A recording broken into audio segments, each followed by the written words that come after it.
service, it may be based on employee training, it may be based on research, a lot of things. I mean, there are all kinds of things you're trying to do to make that moat bigger and bigger and to throw more piranha and crocodiles and et cetera into the moat. And you need a moat in business to protect you from some guy that's going to come along and offer it for a penny cheaper. That's what we're looking for all the time. And you can't find it all. You're not going to find it in carbon steel. You're not going to find it with an integrated oil company or something of the sort in all likelihood. But you will find it. You don't have to find very many. Very few. If you have 10 good ideas in the rest of your life, you can afford to give away 5 of them, because you'll get very rich with a very few good ideas. Each year, the Berkshire Hathaway annual report is eagerly awaited by shareholders. That's because Mr. Buffett writes it himself. Part of the report, the chairman's letter, has become a widely cited source of business advice. In fact, the entire report is so readable that it's cited as a model for how financial reports should be written. In this next segment, we'll hear about Mr. Buffett's views on clear writing, we'll hear about why he thinks Berkshire Hathaway may be less successful in the future, and we'll hear his views on inherited wealth.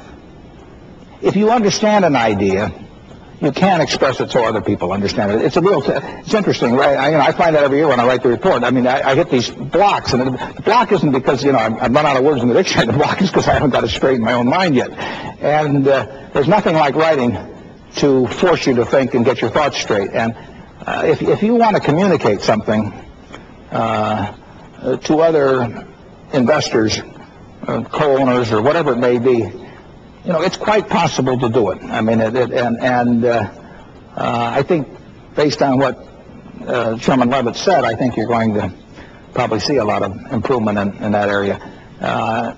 Same thing goes for accounting footnotes. I mean, I get accounting footnotes that I have trouble understanding. Well, the reason I have trouble understanding is the person that wrote it didn't want me to understand it. I mean, it's not impossible to write a footnote explaining deferred acquisition costs and life insurance, whatever you want to do. You can write it so people can understand it. And if it's written so you can't understand it, I am very suspicious. I mean, I probably won't invest. Well, I won't invest in the company where I can't understand a footnote, because I know they don't want me to understand it. The greater the amount of capital we work with at Berkshire, the worse we are going to do in terms everything else being equal in terms of percentage returns on equity. And I've been telling our shareholders that for years, and the reason is very simple. That when I started out with $10,000, any security in the United States that I could find that seemed cheap could have a very significant impact on that amount of capital. Now, if we find something we can put $100 million in and we make 50%, that's $50 million pre-tax. It's about $32.5 million after tax, and that's 0.3% on net worth. So it takes very big ideas to have an impact, and our universe of potential investments has shrunk, or businesses that we can buy outright has shrunk as our capital gets greater. We are down to where our universe is very, very small, and our returns cannot be as good in the future as in the past. When I started out, I went through Moody's and Standard & Poor's page by page. Every page, I just looked at companies, and I found Western Insurance Security selling at 2 times earnings, or National American Insurance selling at 2 times earnings. I found a public utility in Genesee, New York, selling at less than 2 times earnings. That was just by turning the pages. But I could only put $5,000 or $10,000 or $50,000 in those things. They still had the capacity maybe to double my net worth or something of the sort, or more than that maybe. But that'd be useless for me to do that now at Berkshire. So a lot of money is a drag, but it has other advantages. I've read that you're not going to burden your children with the fortune that you've amassed. That's not the word they use, but you've got the idea. I was just wondering, to that extent, could you lend some words of wisdom about family and disciplining children with money? Well, my general belief is if you've got a lot of money, that you should probably leave, and I got this idea, this phrase from somebody else, but that you should leave your children enough money so they can do anything, but not enough so they can do nothing. And I think that there's probably a certain social justice in that. I think, and on top of that, I happen to think it's probably, in aggregate, it's probably best for development of individuals, although there could be lots of exceptions to that.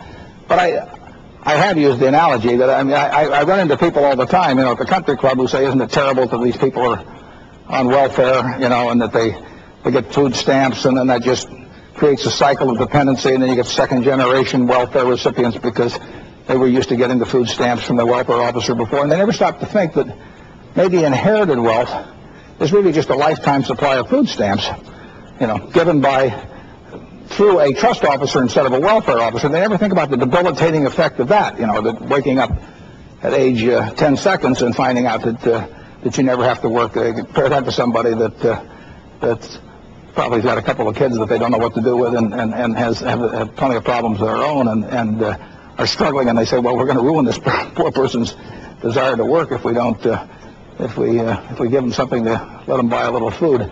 I personally think that society is responsible for a very significant percentage of what I've earned. I mean, if you stick me down in the middle of Bangladesh or Peru or someplace, you'll find out how much this talent is going to produce in the wrong kind of soil, and I will be struggling 30 years later. So society, I work in a market system that happens to reward what I do very well, disproportionately well. But so does, Mike Tyson did too. I mean, if you can knock a guy out, in 10 seconds and earn $10 million for it, this world will pay a lot for that. If you can bat, 360, this world will pay a lot for it. If you're a marvelous teacher, this world won't pay a lot for it. If you're a terrific nurse, this world will not pay a lot for it.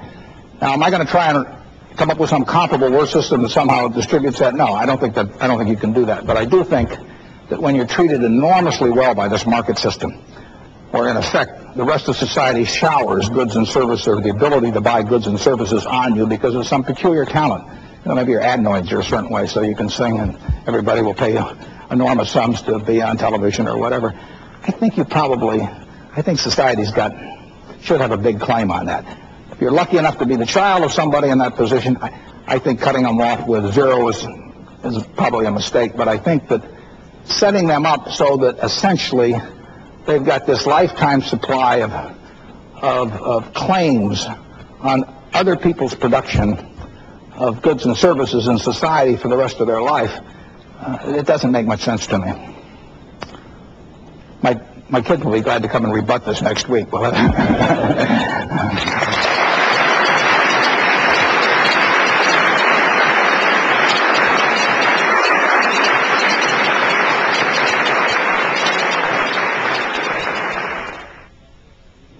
I hope you've enjoyed our visit with Warren Buffett. His folksy wisdom is packed with shrewd advice. Maybe you can use some of it in building your own fortune. I'm David Hartzell. Thank you for watching. Funding for this program is made possible in part by Wachovia Corporation, an interstate bank holding company serving regional, national, and international markets, and parent to the Wachovia Banks and Wachovia Investments Incorporated.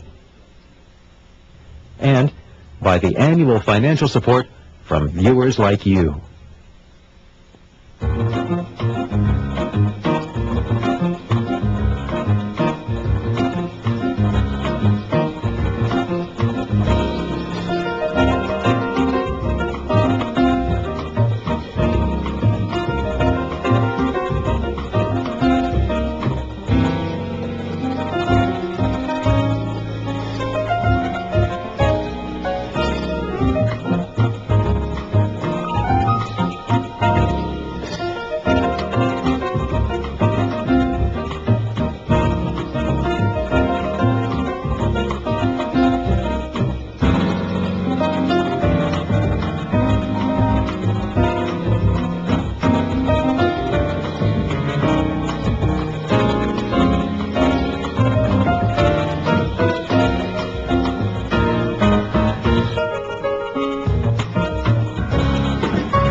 This is PBS.